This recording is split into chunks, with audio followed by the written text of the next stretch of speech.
আসসালামু আলাইকুম রহমতুল্লাহি ওবরকাতুহ। সম্মানিত দর্শক, আজকে যে বিষয়টি নিয়ে আলোচনা করব, এই বিষয়টি অনেকটা হাইপোথেটিক্যাল। কল্পনা শক্তি বা যেটিকে বলা হয় যুক্তিবিদ্যা বা দর্শন অথবা যেটিকে তর্কশাস্ত্র বলি আমরা, ঠিক সেই আলোকে আজকের এই বিষয়টি আলোচনা করার চেষ্টা করব পারিপার্শ্বিক অবস্থা বিবেচনা করে। শিরোনামটা খুব সহজে বলে নিই। শিরোনামটা হলো শেখ হাসিনা তার যে কর্মকাল, বিশেষ করে ২০১৪ থেকে ২০২৪ এই ১০টি বছর তিনি যে সুস্থ ছিলেন, কর্মক্ষম ছিলেন এবং আততায়ীর হাতে খুন হননি, এটা জামায়াতে ইসলামী, ইসলামী ছাত্র শিবিরের দয়া এবং করুণা। বোঝার চেষ্টা করুন। সজ্ঞানে বলছি, যুক্তি দিয়ে বুঝিয়ে বলবো।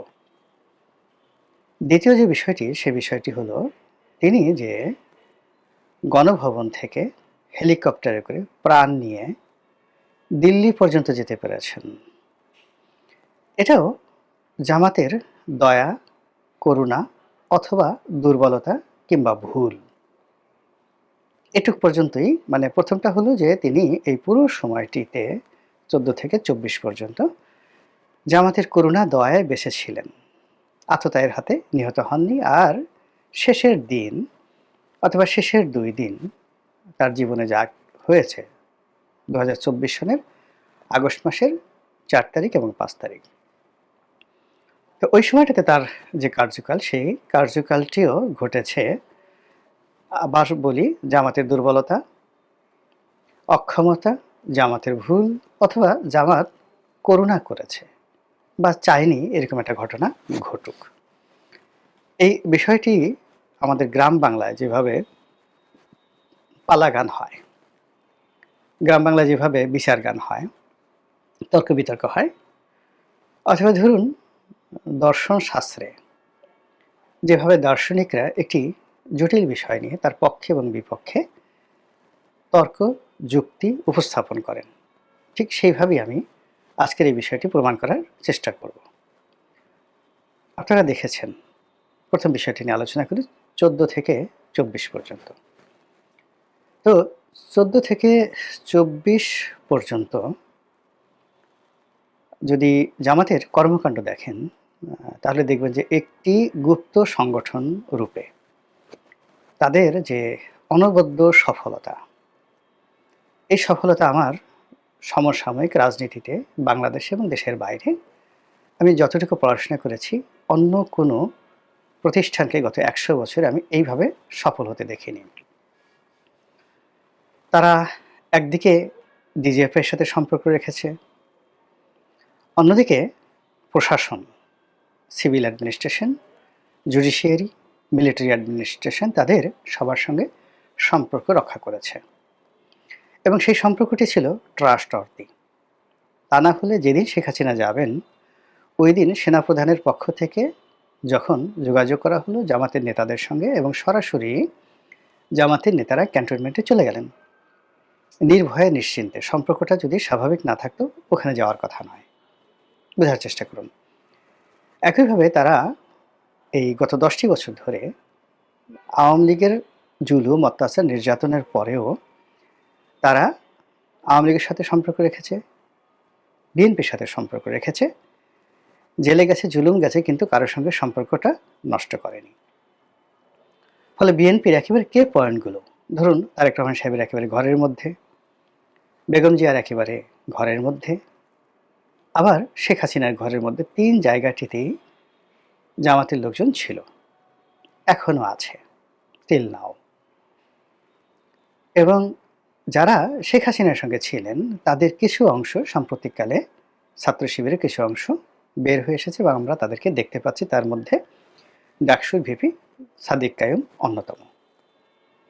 ইরান যেভাবে প্রক্সি যুদ্ধ চালায়, ঠিক একইভাবে বাংলাদেশের রাজনীতিতে জামাতের অন্তত ৬ থেকে ৭টি প্রক্সি গ্রুপ রয়েছে, সব দলের মধ্যে, সব পেশায়, সব শ্রেণীতে এবং সব জায়গাতে। তো সেই দিক থেকে আপনি চিন্তা করুন। আমি নিজের কথা বলি, শেখ হাসিনার সাথে আমার সম্পর্ক বহুদিনের। বহুদিনের, কিন্তু কখনো তার পাশে দাঁড়িয়ে একটা ছবি তুলব এই সাহস আমার কখনো হয়নি, এই সুযোগও কখনো আমার হয়নি। একটি দলের মনোনয়ন লাভ করা সেই দলের প্রধানের সঙ্গে সর্বোচ্চ সম্পর্কের একটা প্রমাণ। তো যেহেতু আমি আওয়ামী লীগের মনোনয়ন পেয়েছি, সম্পর্ক না থাকলে তো পেতাম না। আবার যেন তেন নয়, আমার নির্বাচনী এলাকা পটুয়াখালী নয়, সদরপুর, চরভদ্রাসন। এই দুটো উপজেলাকে নিয়ে গঠিত ছিল 2006-07 সনে, 111-এর আগে। তো যখন 11-এর সময় সিটটা চলে গেল, মানে একটা সিট কমে গেল ফরিদপুরে, ভাঙ্গার সাথে অ্যাড হয়ে গেল, তখন শেখ হাসিনা, মাননীয় আওয়ামী লীগ সভানেত্রী, তিনি এই সিদ্ধান্ত নিলেন যে আমাকে পটুয়াখালীতে এবং তার অত্যন্ত প্রিয় ভাজন একজন মানুষ আখম জাহাঙ্গীর হোসেন, তাকে না দিয়ে আমাকে মনোনয়ন দেবেন।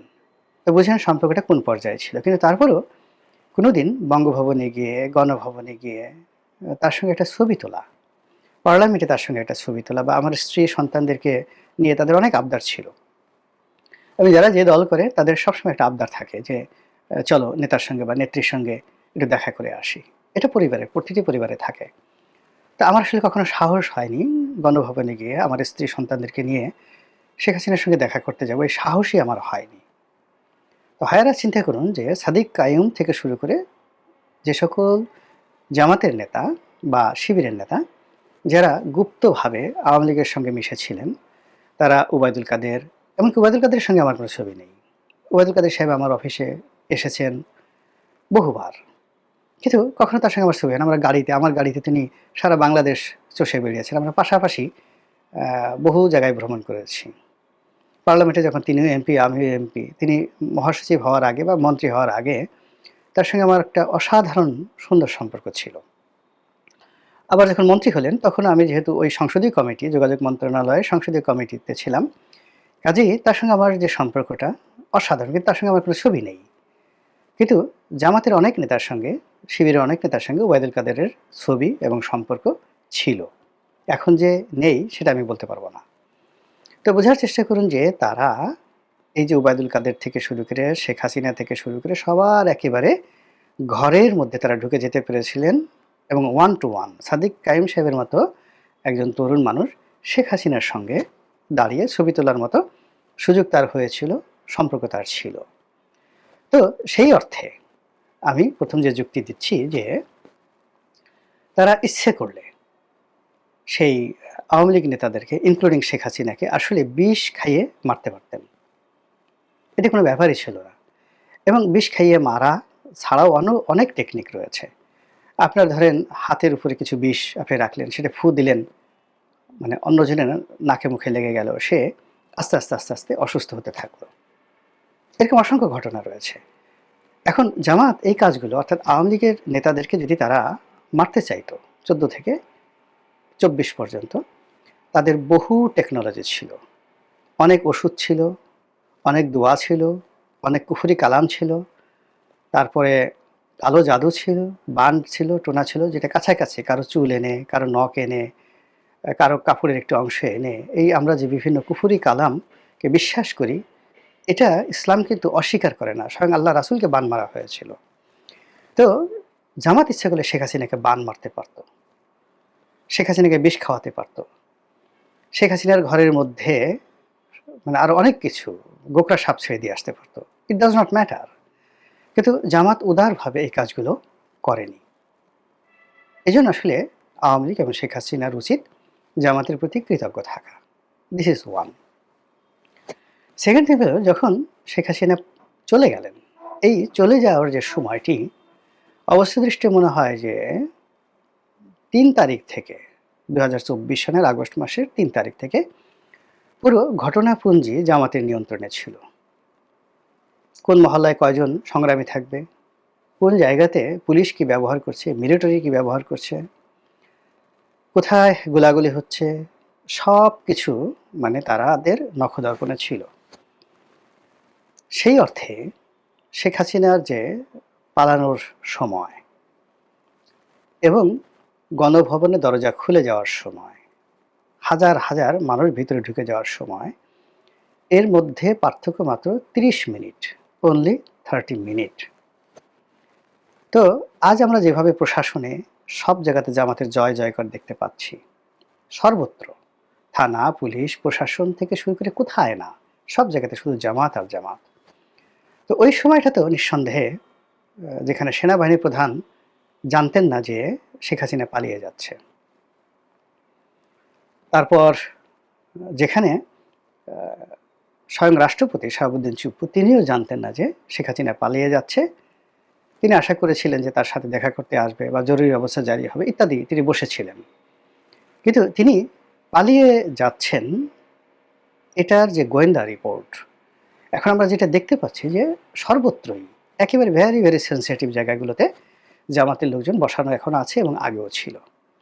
ফলে আমি একটা জামাত থেকে বের হয়ে একটা জাস্ট সাবস্টিটিউট অথবা যাকে বলা হয় প্রক্সি যে রাজনৈতিক দল, সেই রাজনৈতিক দলের একজন নেতার সঙ্গে আমার দেখা হলো, কথা হলো।